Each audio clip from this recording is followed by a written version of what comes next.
투자의 참견 시간입니다. 신한금융투자 서면지점 이호섭 PB입니다. PB님 안녕하십니까? 네, 안녕하십니까. 이호섭입니다. 네, 어제 시장 하락했습니다. 2% 내외 낙폭이 좀 깊어졌고요. 지난주 같은 경우도 하루 오르고 하루 내리는 흐름이 계속 반복됐었는데 이번 주도 마찬가지입니다. 어제 2% 내외 하락 그리고 오늘 반등 이어지고 있는데요. 원달러 환율은 또 높은 레벨에서 조정을 받고 있는 상황입니다. 어제 장에 탄력을 보였던 종목 4가지가 나왔었는데요. 이 가운데서 알아볼 종목 뭐가 있을까요? 네, 오늘 말씀드릴 종목은 마인즈랩입니다. 이 마인즈랩이라는 종목은 제가 연초부터 강조했던 AI와 관련된 회사라고 생각하시면 되는데요. AI 기술을 자체 보유하고 있는 기업으로서 조합 인공지능 기업이다라고 생각하시면 됩니다. 주로 하는 일이 AI 컨택센터라고 해서 인공지능 콜센터라든지 AI 휴먼이라고 하는 인공인간을 만드는 그런 사업들을 하고 있다라고 생각을 하시면 되고요. 제가 앞서서 말씀드렸듯이 아무래도 이번에 차기 정부로 넘어가게 되면서 차기 정부의 핵심 공약 중에 하나가 세계 최고 수준의 인공지능 산업을 목표로 한다. 이런 부분들이 있었거든요. 결국에는 향후에 정책적으로 적극적인 투자가 이루어질 것이기 때문에 국내에서 최고 수준의 기술을 가지고 있는 마인즈랩 같은 경우에는 당연히 주목해 볼 만한 기업이다라고 말씀드릴 수가 있습니다. 결국 이런 인공지능과 관련된 기술들이 지속적으로 활용되는 곳이 많아질수록 그리고 이런 기술에 대한 수요가 많아질수록 그 가치 또한 높아지게 될 것인데요. 현재 앞서서 말씀드렸던 AI 컨택센터, AICC라고 부르는 이 사업 같은 경우에는 금융권 업체들 같은 경우가 그 대고객, 상담원들이 지금 AI로 대체되고 있습니다. 초기에 구축할 때 비용이 매출로 인식되고 있기 때문에 그리고 추가적으로 콜을 한 콜 받을 때마다 그 콜당 건당 수수료 매출이 또 발생을 하거든요. 그렇기 때문에 서비스를 계약을 하게 되면 초반에 큰 매출이 발생하고 그 이후로도 꾸준히 매출이 발생한다는 장점이 있고요. AI 휴먼 같은 경우에도 작년에 2021년 신한은행에 그 M1이라고 하는 디지털 인공인간을 200대를 납품을 했었습니다. 그런데 올해도 한 300대 정도 추가 납품 예정에 있거든요. 아무래도 결국 이런 고객들을 상대하는 업무에 있어서 이와 관련된 수요가 많기 때문에 올 한 해 동안 실적이 나쁘지 않을 것으로 보이고요. 올 한 해 동안 안정적인 흑자 턴어라운드 기대가 되고 있어서 이 종목 같은 경우에 올 한 해 꾸준하게 보실 만한 종목이라고 생각합니다. 네, 알겠습니다.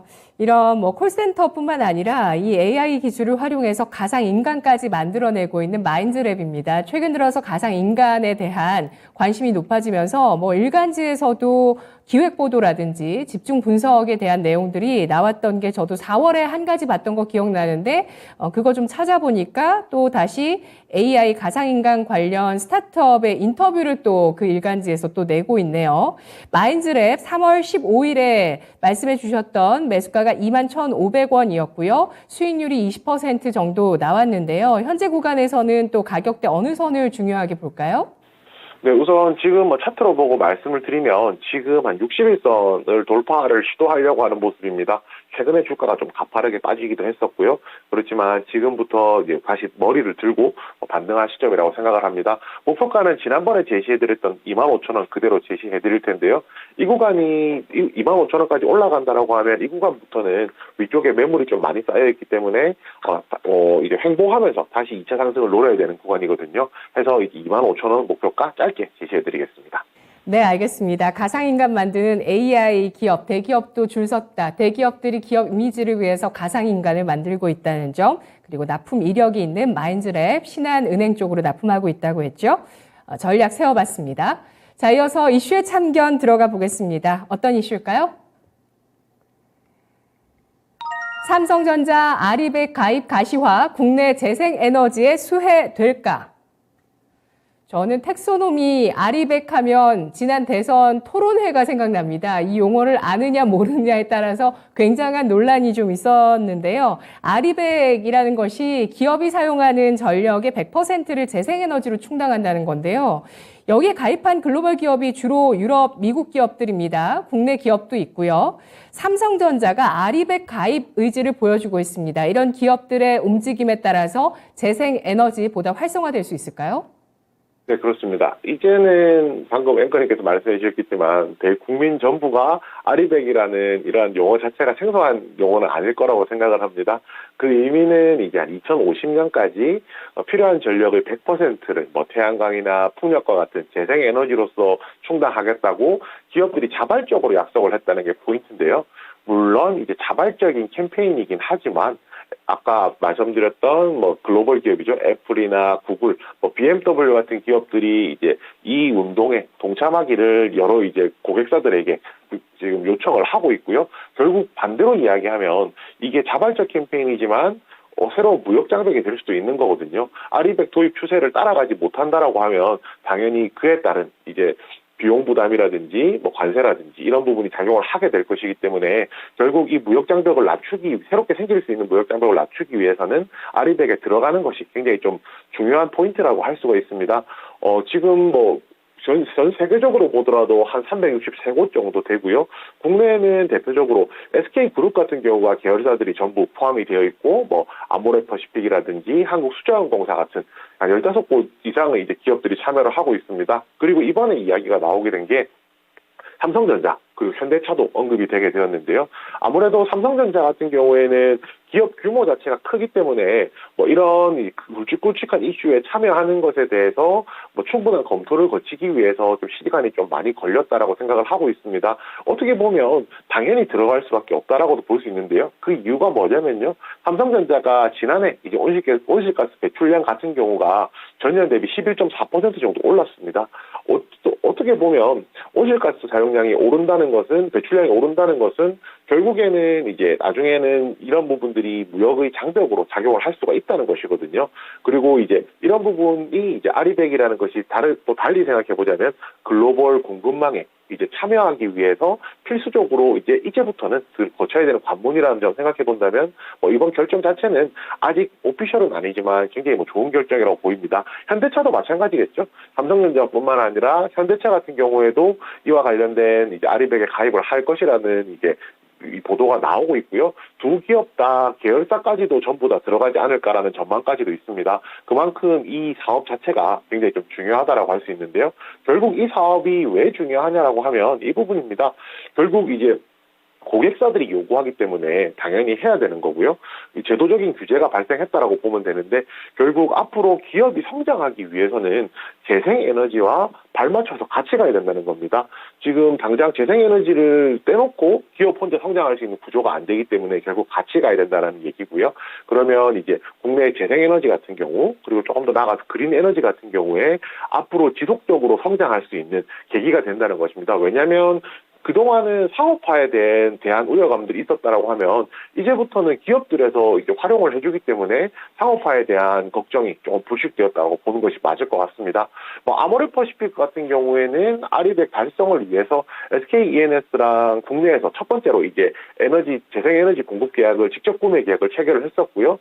LG화학도 뭐 재생에너지 공급 인증서라고 하는 REC를 매입을 했고 LG 에너지 솔루션도 마찬가지입니다. 이런 사업들을 하고 있는 것이 굉장히 좀 의미가 있다라고 할 수가 있고 그런데 이제 이 부분은 있거든요. 많은 분들이 아직까지 재생에너지 발전 단가가 그냥 화석연료로 만드는 발전 단가보다 비싸지 않느냐라고 생각을 하실 거예요. 실제로 산업용 전기보다 재생에너지 발전 단가가 더 높거든요. 그럼에도 불구하고 기업들이 쓰는 이유는 단기적으로는 이제 아리백이라든지 탄소 국경 조정세에 대비를 또 해야 되고요. 중장기적으로 볼 때는 지금 산업용 전기 가격이 낮다고 해서 지속적으로 낮은 것은 아니거든요. 결국에는 지금 화석연료 자체가 원자재 가격이 올라가고 있기 때문에 나중에 전기요금이 상승할 수도 있고요. 그렇게 생각한다면 오히려 재생에너지를 고정 가격으로 체결을 해놓으면 전기세는 올라가겠지만은 산업용 전기는 올라갈 수 있지만 재생에너지에 대한 가격이 올라가지 않은 고정됨으로써 오히려 나중에 시간이 지나서는 좀 쌀 수 있다. 뭐 이런 효과까지도 있다라고 볼 수가 있습니다. 전체적으로 보았을 때는 결국은 재생에너지를 만드는 기업들에 관심을 가질 필요가 있고요. 대표적으로는 뭐 풍력이라든지 태양광 업체에 좀 주목해 볼 필요가 있습니다. 네, 미국과 유럽 기업의 흐름에 따라서 우리 기업들도 가고 있습니다. SK그룹 계열사들뿐만 아니라 이제 삼성전자와 현대차까지 아리백 가입을 시사하고 있습니다. 지금 뭐 시간의 문제지 이제 앞으로 가입을 충분히 할 수밖에 없는 상황이라는 점 알아봤고요.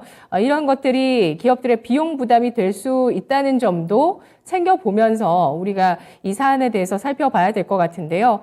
뭐 비용을 쳐내야 되는 이런 쪽보다 이제 이런 시장이 나타나면서 수혜를 볼 수 있는 쪽을 집중해서 본다면 또 수익을 볼 수 있다는 점에 대해서 말씀해 주셨는데 최근에는 좀 부진하긴 합니다. 아까 말씀해 주신 재생에너지 관련주 가운데서 탑픽은 어떤 종목일까요? 네, 저는 CS윈드를 말씀드리겠습니다. CS윈드 같은 경우에는 글로벌 점유율 1위 풍력타워, 풍력 발전 타워를 만들고 있는 기업이고요. 주요 국내외 이제 풍력 발전기 업체들에 납품을 하고 있습니다. 좀 특징이 있다면 베트남이나 말레이시아, 대만, 중국, 터키 등 각각 현지에 이제 법인을 세워서 타워 제품을 납품을 하고 있는 것이 좀 특징이라고 할 수가 있고요.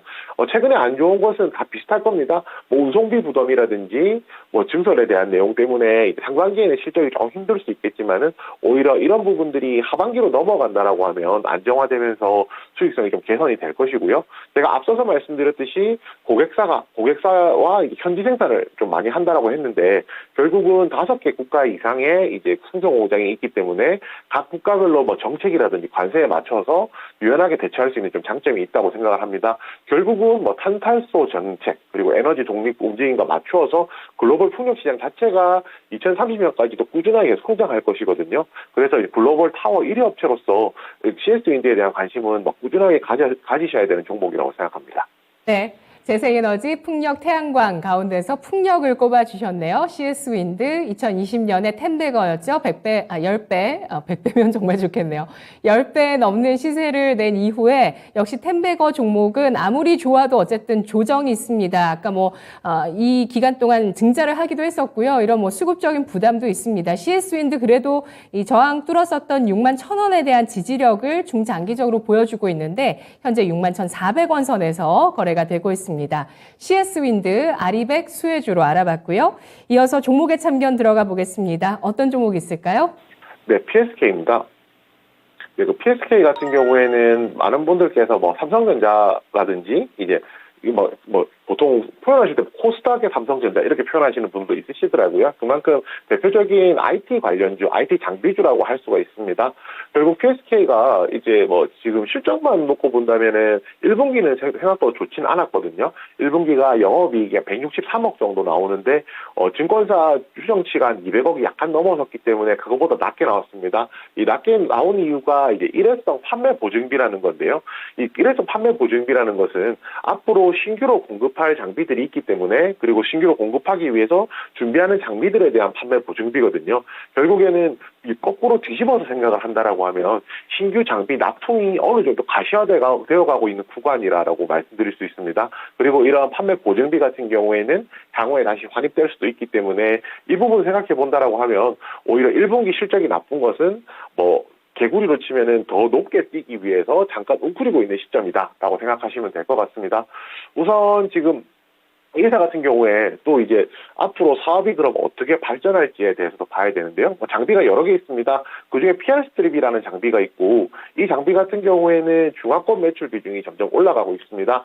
작년에 10%였는데 올해 15%에서 20% 정도 중화권 고객사로 더 이제 매출 비중이 더 커질 것이라고 생각을 하고요. 또 비메모리 관련된 매출도 더 늘어날 것입니다. 비메모리 관련된 매출이 작년에 15%였는데 올해는 20%에서 30%, 많게는 2배까지 로 늘어날 수 있는 지금 여력이 있거든요. 이런 부분 생각해 본다라고 하면 회사 실적 측면에서는 굉장히 좀 플러스된 요소가 많고요. 또 여기에 추가적으로 고객사도 다변화되고 있습니다. 드라이 클리닝 장비 관련된 내용인데요. 고객사가 다변화된다는 것이 올 상반기에는 이제 해외 고객사, 올 하반기에는 국내에 추가적인 고객사들이 확보가 될 것이라고 보고 있거든요. 결국은 이제 고객사가 다변화되고 매출처가 다양화되고 또 신규 장비들이 다각화됨으로써 올 한 해 내내 제가 방금 드렸던 몇 가지 내용들이 지속적으로 부각될 것이고요. 당연히 이런 신규 장비 모멘텀들이 부각된다는 것은 시장에서 수급을 끌어들일 수 있는 요소가 되기 때문에 굉장히 관심이 가는 종목입니다. 가격 전략 말씀드리겠는데요. 매수가는 최근 한 이틀 정도, 3일 정도 조정이 나왔기 때문에 충분히 매수 가능한 구간입니다. 매수가는 현재가고요. 목표가는 전고점 54,000원 넘어서는 56,000원이고요. 손절가는 121선 이탈하고 하단 지지선 이탈하는 44,000원으로 정했습니다. 네, 지난해 신규 장비를 국산화했다는 소식이 나왔었는데요. PSK 1분기는 비용 반영 부담이 있습니다. 다만 앞으로 올해 고객사 다변화, 신규 장비의 출시 이런 것들로 인한 실적 주목하고 있습니다. 올해 실적 모멘텀 부각될 종목으로 PSK를 꼽고 있고요. 매수가 현재가 목표가 56,000원, 손절가 44,000원 주셨습니다. 고맙습니다. 네, 감사합니다. 투자의 참견이었습니다.